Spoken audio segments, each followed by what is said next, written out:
Bab 2687, Guruku. Gara Wang tiba-tiba menjadi cemas. Bahkan jika dia bisa dibawa pergi lebih awal, dia tidak ingin pengikut sekte api mati sia-sia. Gara Wang tahu betul berapa banyak usaha dan harta yang dibutuhkan untuk melatih para pengikut sekte tersebut. Dia melatih mereka hanya untuk melindungi sekte api, bukan untuk mengorbankan nyawa mereka dengan sia-sia di tempat ini. Tetapi, tidak peduli seberapa marahnya Gara Wang meraung dan memberi perintah, tetua kedua dari sekte api mengabaikannya.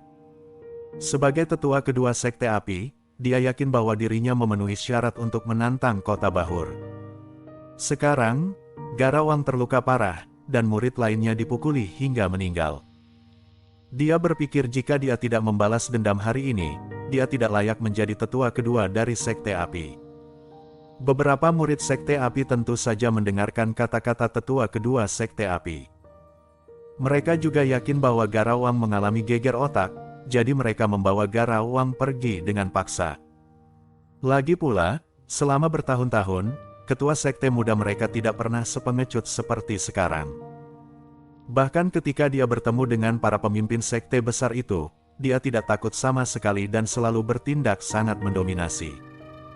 Sekarang, Gara Wang tampak seperti domba kecil yang ketakutan, jadi mereka tentu saja tidak percaya apa yang dikatakan Gara Wang. Tetua kedua sekte api tiba-tiba meningkatkan kultivasinya ke kondisi puncak dan menatap Jerry yang dengan tatapan tajam. Jerry yang memasang wajah tenang, dan tidak berusaha menghentikan Gara Wang pergi, karena serangannya sebelumnya telah melumpuhkan Gara Wang sepenuhnya. Semua meridiannya rusak, dan dia harus menghabiskan sisa hidupnya terbaring di tempat tidur, tanpa ada peluang untuk pulih. Adapun tetua kedua dari sekte api di depannya, dia bertekad untuk mati, jadi Jerry yang memilih untuk memuaskannya. Jerry yang berkata dengan nada menghina, "Jika kamu ingin bertindak, cepatlah." Tetua kedua sekte api mendengus dingin, dan bergegas menuju Jerry yang dengan menggunakan teknik di tangannya, "Pergilah ke neraka." Bang! Akan tetapi, sebelum tetua kedua sekte api muncul di hadapan Jerry Yang, Hydras He tiba-tiba menyerbu dari samping dan menghantam mundur tetua kedua sekte api itu dengan satu telapak tangannya. Hydras He mencibir dan berkata, "Kamu hanya sampah, bagaimana mungkin kamu memenuhi syarat untuk membiarkan tuanku melakukannya sendiri?" Tetua kedua sekte api menjadi pucat, melotot ke arah Hydras He dan berkata dengan marah, "Hydras He, kamu anjing tua, minggirlah dari jalanku, kamu tidak ada hubungannya di sini, kalau tidak aku akan menyingkirkanmu juga." Begitu dia selesai berbicara, tetua kedua sekte api tiba-tiba teringat sesuatu. Tiba-tiba matanya membelalak, dan dia bertanya kepada Hydras He dengan tidak percaya, "Kamu memanggilnya apa tadi?" "Tuan, mungkinkah dia benar-benar iblis besar Jerry Yang?" Tetua kedua sekte api tercengang. Dia datang ke kota Busan hari ini hanya untuk mengikuti tuan muda sekte api mereka, Gara Wang dan Pamer. Karena beberapa kelompok orang kuat dari sekte api pernah datang untuk menimbulkan masalah sebelumnya, Stanley Wulen telah mengusir mereka dan tidak berani benar-benar berperang langsung dengan sekte api. Di mata sekte api mereka, Jerry yang pasti terluka parah dan bersembunyi untuk menyembuhkan lukanya, jadi Stanley Wulen tidak berani mengambil tindakan tanpa bantuan. Dan kali ini, tetua kedua dari sekte api juga percaya bahwa dia tidak akan dapat bertemu Jerry yang ketika dia datang ke kota Busan, jadi dia sangat sombong dan tampak tidak takut. Dia percaya bahwa dia masih bisa mempermalukan Stanley Wulen dan pada saat yang sama menonjolkan statusnya sebagai tetua kedua dari sekte api. Tetapi pada saat ini, dia menyadari bahwa keberadaan mengerikan bagaikan iblis Jerry yang di dalam hatinya yang hari ini muncul di rumah tuan kota-kota Bahur, ternyata telah berdiri di hadapannya. Dan dia memprovokasi Jerry yang lagi dan lagi. Bab 2688, sepenuhnya dimusnahkan. Tetua kedua sekte api datang ke kota Busan hanya untuk pamer, tetapi dia tidak pernah menyangka bahwa peruntungannya akan seburuk itu. Pertama kali dia membawa orang ke sini, dia bertemu Jerry Yang dan bahkan menyinggung Jerry Yang secara langsung. Dia telah mendengar tentang perbuatan Jerry Yang mengerikan, jadi bagaimana mungkin dia berani menghadapi Jerry Yang secara langsung.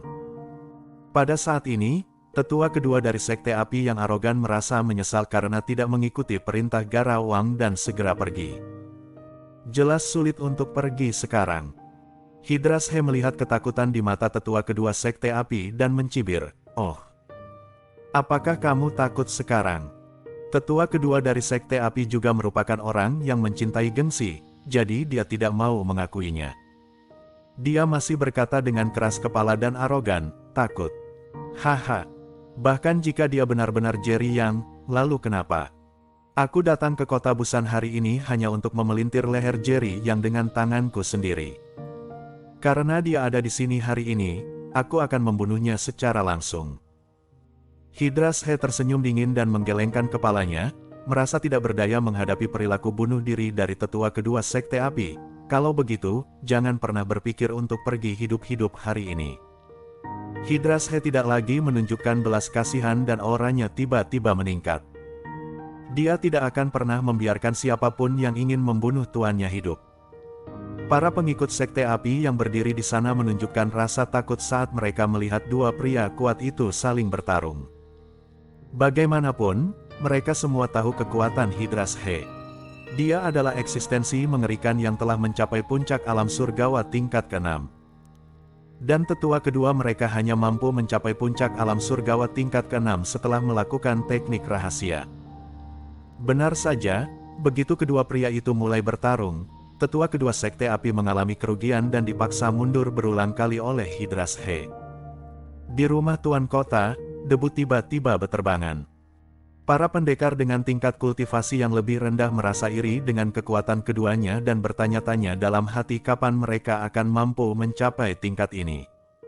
Bahkan langit dan bumi pun bergetar, langit yang awalnya cerah kini tertutup awan gelap. Kalian semua adalah semut. Kalian datang ke kota Bahur untuk membuat masalah berkali-kali. Apakah kalian benar-benar mengira bahwa aku, Stanley Wulen, adalah sampah? Pada saat ini, Stanley Wulen mengumpat, dia melancarkan serangan terhadap murid-murid Sekte Api lainnya. Murid-murid Sekte Api lainnya tercengang. Mereka tidak menyangka bahwa perang benar-benar akan pecah saat mereka datang ke kota Busan kali ini, dan bahkan tokoh besar seperti Stanley Wulen akan secara pribadi bertarung. Tidak masalah bagi mereka untuk mengikuti Garawang dan berteriak padanya, tetapi mereka tidak berani bertarung dengan Stanley Wulen dan anak buahnya, jadi mereka secara tidak sadar mundur. Tetua kedua Sekte Api sudah dipenuhi luka akibat serangan Hidrashe, dan matanya merah. Melihat Stanley Wulen juga mengambil tindakan, dia langsung berteriak, "Ayo, mari kita bersama-sama menghancurkan kota Busan." Moral para pengikut Sekte Api tiba-tiba meningkat, dan mereka menyerbu ke arah Stanley Wulen sambil melolong seperti orang gila. Bagaimana mungkin murid-murid kota Bahur menoleransi hal ini? Musuh telah datang ke depan pintu mereka untuk menyerang mereka. Mereka telah menyimpan dendam ini dalam hati mereka sejak lama. Sekarang Jerry yang berada di samping mereka merasa sangat lega dan langsung berlari maju seperti disuntik dengan doping. Untuk sesaat, terdengar teriakan dan jeritan pembunuhan di rumah Tuan Kota Bahur, tetapi tak lama kemudian terdengar jeritan demi jeritan. Energi spiritual yang mengerikan itu bagaikan embusan angin kencang, dan prajurit manapun dengan tingkat kultivasi yang lebih rendah di sini akan terbunuh oleh kekuatan yang tersisa. Jerry yang tidak lagi terburu-buru untuk mengambil tindakan. Sebaliknya, dia duduk santai di kursi kayu di sampingnya dan memperhatikan, sesekali memberikan beberapa petunjuk kepada pengikut kota Bahur. Setelah lebih dari 10 menit, sejumlah besar pengikut Sekte Api terbunuh atau terluka, dan tanah di rumah Tuan Kota berlumuran darah. Bang!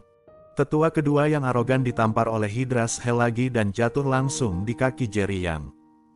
Bersambung.